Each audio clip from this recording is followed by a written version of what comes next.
So நம்ம last video கிளாஸில் வந்து லாங் ஆன்சர் பார்த்தோம், அதாவது first and fourth long answer பார்த்தோம். ஸோ இன்றைக்கி இந்த வீடியோ கிளாஸில் என்ன பார்க்க போகிறோன்னா தேர்ட் அண்ட் செகண்ட் கொஸ்டினை இந்த வீடியோ கிளாஸில் பார்க்க போகிறோம். ஸோ ஃபஸ்ட்டு வந்து நம்ம தேர்ட் கொஸ்டின் பார்த்தரலாம். தேர்டில் வந்து 2 சப்டிவிஷன் இருக்குது. ஸோ 2 சப்டிவிஷனுக்கு ஆன்சர் வந்துட்டு நான் புக்லேயே மார்க் பண்ணியிருக்கேன். ஸோ ஃபஸ்ட்டு சப்டிவிஷன் என்ன கேட்டிருக்காங்கன்னா, what happens when MgSO4 7H2O, அதாவது மெக்னீஷியம் சல்ஃபேட் ஹெப்டாஹைட்ரேட், அதாவது எப்சம் சால்ட் இருக்குல்ல அதை தான் சொல்கிறாங்க, is heated write the appropriate reaction. அப்போ இந்த எப்சம் சால்ட்டை வந்து நம்ம ஹீட் பண்ணும்போது என்ன நடக்கும், அதோட ரியாக்ஷன், அதோட ஈக்குவேஷனை வந்து எழுதுங்கன்னு சொல்லிட்டு ஃபஸ்ட் கொஸ்டின் சப்டிவிஷனில் ஏன்னு கேட்டிருக்காங்க. சப்டிவிஷனில் பியில் என்ன கேட்டிருக்காங்க, டிஃபைன் சால்யூபிலிட்டி, சால்யூபிலிட்டியில் என்ன அப்படின்னு கேட்டிருக்காங்க. ஸோ இதோட ஆன்சர் வந்துட்டு பேஜ் 130 and 128 இருக்குது. 128 சால்யூபிலிட்டிக்கான ஆன்சர் இருக்குது. 130 வந்துட்டு இந்த மெக்னீஷியம் சல்ஃபேட் ஹெப்பாஹைட்ரேட், அப்போ ஹெப்டாஹைட்ரேட்டோட ரியாக்ஷன் இருக்குது. ஃபஸ்ட்டு நம்ம சால்யூபிலிட்டினா என்னென்னு பார்த்துடலாம். Solubility is defined as the number of grams of solute that can be dissolved in 100 gram of solvent to form its saturated solution at given temperature and pressure. Solubilityங்கிறது என்னென்னா, கொடுத்துருக்கிற டெம்பரேச்சர்லேயும் ப்ரெஷர்லேயும் வந்துட்டு இருக்கக்கூடிய டெம்பரேச்சர்லேயும் ப்ரெஷர்லேயும் 10 grams, அதாவது number of grams of solute வந்துட்டு 100 gram of சால்வெண்ட்டில் வந்து டிசால்வ் பண்ணுறது. அதாவது அப்படி பண்ணும்போது அங்கே என்ன சொல்யூஷன் ஃபார்ம் ஆகும், saturated solution. So saturated unsaturated last கிளாஸில் பார்த்தோம். குறிப்பிட்ட அமௌண்ட் ஆஃப் சொல்யூட்டை தான் வந்துட்டு சால்வெண்ட்டில் கரைக்க முடியும், அதுதான் நம்ம சேச்சுரேட்டட் சொல்யூஷன் சொல்கிறோம். ஸோ சொல்யூபிலிட்டினா என்னென்னா, it is defined as the number of grams of solute, அதாவது சொல்யூட்டோட grams that can be dissolved in 100 gram of solvent to form its saturated solution. 100 gram of solventல அதுக்கு உண்டான சொல்யூட். ஸோ 100 கிராம் எடுத்துக்கிறோன்னா அதுக்கு அதில் solute எவ்வளோ, 36. நான் எக்ஸாம்பிளுக்கு சொல்கிறேன், 36 கிராமை மட்டும்தான் நம்மளால் டிசால்வ் பண்ண முடியும் கொடுத்துருக்கிற டெம்பரேச்சர், அதாவது அதோட ரூம் டெம்பரேச்சர்லேயும் ப்ரெஷர்லையும். அதைத்தான் நம்ம என்னென்னு சொல்கிறோன்னா சால்யூபிலிட்டின்னு சொல்கிறோம். So solubility is defined as the number of grams of solute that can be dissolved in 100 gram of solvent to form its saturated solution at given temperature and pressure. சொல்யூட்டை வந்துட்டு 100, அதாவது 100 gram of சால்வெண்ட்டில் எவ்வளோ number of சொல்யூட்டை கரைக்க முடியுமோ dissolve பண்ணி, அப்படி dissolve பண்ணும்போது அங்கே என்ன சொல்யூஷன் ஃபார்ம் ஆகும், சேச்சுரேட்டட் சொல்யூஷன் ஃபார்ம் ஆகும். அதைத்தான் நம்ம என்னென்னு சொல்கிறோம், சால்யூபிலிட்டின்னு சொல்கிறோம். இதை வந்துட்டு செகண்ட் சப்டிவிஷன், அதாவது டிஃபைன் சால்யூபிலிட்டிக்கான ஆன்சர். நெக்ஸ்ட்டு ஃபஸ்ட்டு சப்டிவிஷன், அதாவது மெக்னீஷியம் சல்ஃபேட் ஹெப்டாஹைட்ரேட், அதாவது MgSO4 7H2O. அதை ஹீட் பண்ணும்போது, ஸோ எப்சம் சால்ட்டோட ஃபார்முலா தான் இது, அதை ஹீட் பண்ணும்போது என்ன நடக்கும் அப்படின்னு கொஸ்டின் கேட்டிருக்காங்க. ஸோ அதுக்கு ஆன்சர் வந்துட்டு பேஜ் நம்பர் 130ல் 9.6.2 அந்த இதில் இருக்குது. ஸோ ஃபஸ்ட்டு பாயிண்ட் என்ன, it's water of crystallization is 7. So இந்த எப்சம் சால்ட்டோட கிறிஸ்டலைசேஷன் என்னென்னா 7. when magnesium sulfate heptahydrate crystals are gently heated, so இதை ஜென்ட்லாக ஹீட் பண்ணும்போது it loses 7 water molecules. So அதை ஹீட் பண்ணும்போது 7 water molecules லாஸ் ஆயிரும் and becomes anhydrous magnesium sulfate. So 7 water molecules loss ஆகி மெக்னீஷியம் சல்ஃபேட் ஹெப்டாஹைட்ரேட்டாக இருக்கிறது மெக்னீஷியம் சல்ஃபேட்டாக சேஞ்ச் ஆயிரும் அப்படின்னு சொல்கிறாங்க. பாருங்கள், மெக்னீஷியம் சல்ஃபேட் ஹெப்பாஹைட்ரேட் MgSO4 7H2 இருக்கும்போது அதை வந்து நம்ம ஹீட் பண்ணி கூல் பண்ணும்போது என்னவாயிருது, ஆன்ஹைட்ரஸ் மெக்னீஷியம் சல்ஃபேட்டாக மாறிடுது. If you add few drops of water or allow it to cool, the colorless anhydrous salt again turns back into the hydrated salts. Suppose நம்ம இதை வந்து ஹீட் பண்ண பிறகு நம்ம இமீடியட்டாக கூல் பண்ணிட்டோம் அப்படின்னா அந்த ஆன்ஹைட்ரஸோட சால்ட், அந்த கலர்லெஸ்ஸாக இருக்கக்கூடிய ஆன்ஹைட்ரஸோட சால்ட் வந்துட்டு எகெயின் வந்துட்டு ஹைட்ரேட்டட் சால்ட்டாக வந்துட்டு மாறிடும் அப்படின்னு சொல்கிறாங்க. ஸோ இதுதான் வந்துட்டு எப்சம் சால்ட். ஸோ எப்சம் சால்ட்டுங்கிறது வந்துட்டு ஒரு ஹைட்ரேட்டட் சால்ட்டு நமக்கு தெரியும். அதில் வந்துட்டு நம்ம இது ரியாக்ஷன் முடிஞ்ச பிறகு அதை கூல் பண்ணிட்டோம் அப்படின்னா அது பேக் வந்துட்டு அதோட பொசிஷன், அந்த ஹைட்ரேட்டட் சால்ட்டோட பொசிஷனுக்கே வந்துடும் சொல்கிறாங்க. ஃபஸ்ட்டு வந்துட்டு இதோட வாட்டர் ஆஃப் கிறிஸ்டலைசேஷன், அதாவது மெக்னீஷியம் சல்ஃபேட் ஹெப்டாஹைட்ரேட்டோட வாட்டர் ஆஃப் கிறிஸ்டலைசேஷன் வந்து 7. இதை வந்துட்டு நம்ம ஜென்டிலாக ஹீட் பண்ணும்போது அது வந்துட்டு அந்த 7 வாட்டர் மாலிக்யூல்ஸையும் வந்து லூஸ் பண்ணி இழந்து அது வந்துட்டு ஆன்ஹைட்ரஸ் மெக்னீஷியம் சல்ஃபேட்டாக மாறிடுது. ஸோ அந்த ரியாக்ஷன் தான் கொடுத்துருக்காங்க பாருங்கள். இதை ஹீட் பண்ணும்போது அது வந்துட்டு ஆன்ஹைட்ரஸ் மெக்னீஷியம் சல்ஃபேட் ஆகுது. அது ஹீட் பண்ணதுக்கப்புறம் நம்ம அதில் அந்த இதில் வந்துட்டு கொஞ்சம் water few drops of water add பண்ணுறோம். இல்லாட்டி அதை கூல் பண்ணோம்னா அந்த எகெயின் அந்த ஆன்ஹைட்ரஸ் மெக்னீஷியம் சல்ஃபேட் வந்துட்டு எகெயின் வந்துட்டு ஹைட்ரேட்டட் சால்ட், அதாவது மெக்னீஷியம் சல்ஃபேட் ஹெப்டாஹைட்ரேட்டாக எப்சம் சால்ட்டாக மாறிடுதுன்னு சொல்கிறாங்க. ஸோ இதுதான் வந்துட்டு அந்த மெக்னீஷியம் சல்ஃபேட் ஹெப்டாஹைட்ரேட்டை ஹீட் பண்ணும்போது நடக்கக்கூடிய ரியாக்ஷன். இதுதான் வந்துட்டு தேர்டு கொஸ்டினில் சப்டிவிஷன் 1ஓட ஆன்சர். நெக்ஸ்ட் செகண்ட் கொஸ்டின் பாருங்கள். Write a note on various factors affecting solubility. So சால்யூபிலிட்டியை என்னென்ன ஃபேக்டர்ஸ் வந்துட்டு அஃபெக்ட் பண்ணுதுன்னு கேட்டிருக்காங்க. அதுதான் செகண்ட் கொஸ்டின். இதோட ஆன்சர் வந்துட்டு பேஜ் 128 129 இருக்குது பாருங்கள். 128 ஃபேக்டர்ஸ் அஃபெக்டிங் சால்யூபிலிட்டின்னு இருக்குது. ஸோ அதான் வந்துட்டு அங்கே ஸ்டார்ட் ஆகி நெக்ஸ்ட் பேஜில் வந்துட்டு இது வரைக்கும் முடியுது. ஓகேவா? ஸோ வாங்க பார்க்கலாம். Factors affecting solubility. There are 3 main factors which govern the solubility of a solute.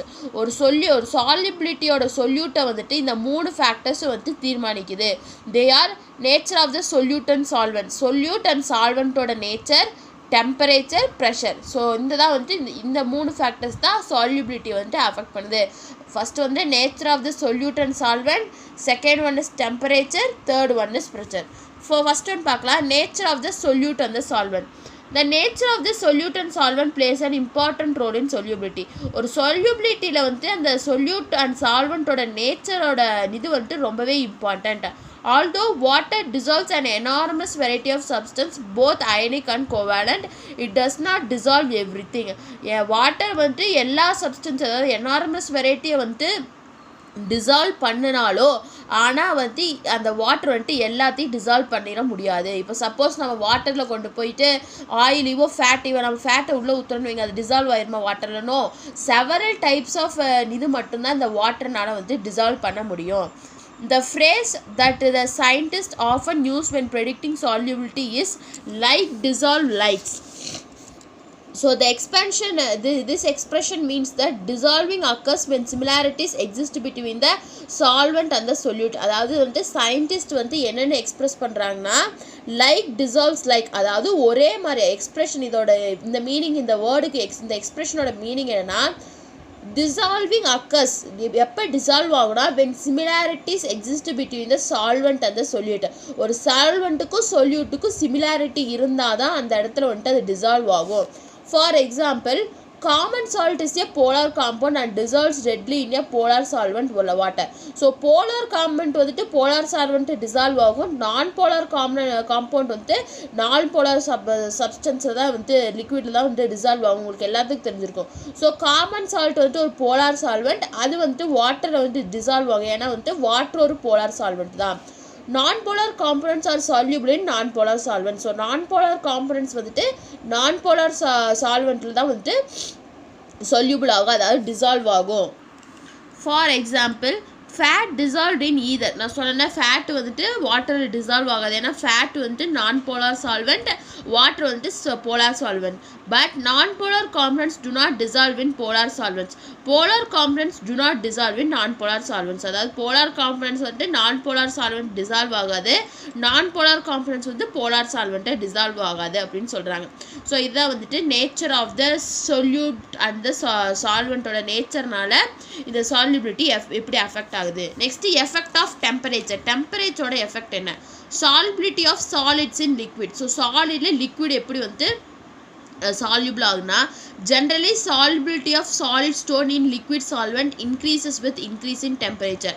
For example, a greater amount of sugar will dissolve in warm water than in a cold water. உங்களுக்கு தெரியும், நம்ம வீட்லலாம் வந்துட்டு ஏதாவது sweet பண்ணுறேன்னா அந்த பாகு காய்ச்சுவாங்க. அதில் வந்துட்டு அம்மா வந்து சக்கரை போட்டு கொஞ்சோண்டு தண்ணி தான் ஊற்றுவாங்க. ஆனால் அங்கே வந்துட்டு அந்த சால்வெண்ட் வந்துட்டு ரொம்ப கம்மியாக இருக்குது, ஆனால் அந்த சொல்யூட் வந்துட்டு லார்ஜ் அமௌண்ட்டாக இருக்குது. ஸோ எதனால் அது வந்துட்டு சால்யூபிள் ஆகுது? அதோட டெம்பரேச்சர்னால, ஹை டெம்பரேச்சருக்கு போகிறனால தான் அங்கே சால்யூபிள் ஆகுது. ஸோ அந்த கான்செப்ட் தான் இது. Generally solubility of a solid solute in a liquid ஜென்ரலாக ஒரு சாலிட் சொல்யூட் வந்துட்டு லிக்விட் சால்வெண்ட்டில் வந்துட்டு டிசால்வ் ஆகணும்னா அங்கே அந்த டெம்பரேச்சர் வந்துட்டு இன்க்ரீஸ் ஆகணும்னு சொல்கிறாங்க. ஸோ அதுக்கு தான் நான் வந்துட்டு அந்த சக்கரை பாகு சொன்னேன். அந்த கான்செப்ட் தெரிஞ்சால் போதும். In endothermic process, solubility increase with increase in temperature. So endothermic processல வந்து solubility எப்போ increase ஆகும்னா temperature increase ஆகும்போது.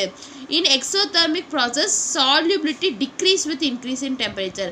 Exothermic processல வந்துட்டு decrease ஆகும்போது temperature increase ஆகும். solubility decrease ஆக temperature வந்து increase ஆகும்னு சொல்கிறாங்க. ஸோ இதான் வந்துட்டு solubility of solids in liquid. Next solubility of gases in லிக்விட்னு பார்க்கும்போது do you know why is it bubbling when water is boiled? So இந்த கொஸ்டின் தான் நீங்கள் எழுத வேண்டியதுன்னா உங்களுக்கு தெரிஞ்சுக்கிறதுக்காக சொல்கிறாங்க. ஏன் வந்துட்டு வாட்டர் பாயில் ஆகும்போது அது பபிள்ஸ் வருதுன்னு தெரியுமா? solubility of gases in liquid decrease with increase in temperature. ஒரு லிக்விடை வந்துட்டு கேஸில் சால்யூபிள் பண்ணும்போது அந்த வாட்டரை வந்து நம்ம பாயில் பண்ணுறோன்னா அங்கே வந்து இந்த கேஸ் அந்த நெருப்பு வந்து அது வந்துட்டு பாயில் ஆகுது, அதான் சொல்கிறாங்க. அப்படி பாயில் ஆகும்போது டெம்பரேச்சர் வந்துட்டு இன்க்ரீஸ் ஆகும், லிக்விட் வந்துட்டு டிக்ரீஸ் ஆகும், டெம்பரேச்சர் வந்து இன்க்ரீஸ் ஆகும். Generally, water contains dissolved oxygen. When water is heated, the solubility of oxygen in water decreases. So, oxygen escapes in the form of bubbles. அதாவது நமக்கு தெரியும் வாட்டரில் வந்துட்டு dissolved oxygen இருக்குது. ஸோ அதை வந்து நம்ம ஹீட் பண்ணும்போது அந்த ஆக்சிஜனோட சாலிபிலிட்டி, அதாவது வாட்டரில் இருக்கக்கூடிய ஆக்சிஜனோட சாலிபிலிட்டி டிக்ரீஸ் ஆகி அந்த ஆக்சிஜன் தான் வந்துட்டு ஏர் பபிள்ஸாக வந்துட்டு ரிலீஸ் ஆகுது அப்படின்னு சொல்கிறாங்க.